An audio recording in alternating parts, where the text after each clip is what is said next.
This is the best looking power bank I've ever seen in the Storm 2 by Chardes, which features a transparent case that not only lets you see the actual batteries inside of it, but you can also see the circuit board, which looks absolutely awesome. Now, what makes this different from most other power banks is, in addition to your typical USB inputs and outputs, there's also a DC input and output, meaning with this single battery pack, you can power most of your devices, from your phone and laptop to even things like speakers and monitors. The built-in display on here also lets you adjust the DC voltage so you can make sure it's compatible, and it also gives you other useful info like how much battery is left and how fast your devices are actually charging. Which, speaking of, this thing can go up to 100 watts via USB-C and 70 watts via DC. And despite its relatively compact size, it has a pretty big capacity at 25,600 milliamp hours. However, at over $200, it's really expensive, but man, is it cool. This is the Retro 67, Chardes' newest addition to its charger lineup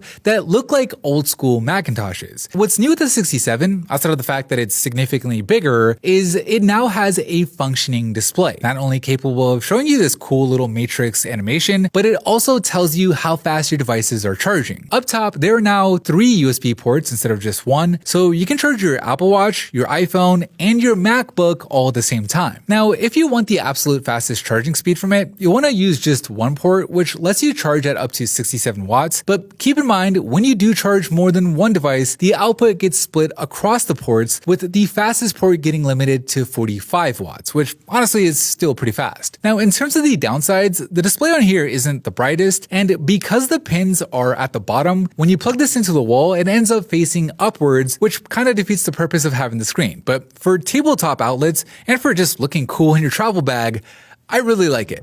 This is the FiiO R7, a $700 all-in-one streamer that can help take your desktop audio game to the next level. Now, if you're like me and are not at all an audiophile, basically the R7 combines what would usually be a bunch of clunky equipment on your desk, like a DAC and an amplifier, and puts it into one awesome looking unit that gives you a hi-fi audio experience. There's a ton of input options for all your audio gear, and what makes the R7 stand out is it effectively has an Android phone built into it, letting you stream music right from the device, but it also supports Bluetooth and AirPlay if you want it. The audio coming out of here sounds super clean. Obviously, this is going to depend a lot on the speakers and headphones that you end up using with it, but even to my untrained ear, I was hearing a lot more detail from music with the R7 than without it. That said, I don't really know if it's worth the price tag. I think most casual listeners like me are probably fine without something like this, but if you want to step up your audio game with an all-in-one solution, this is it.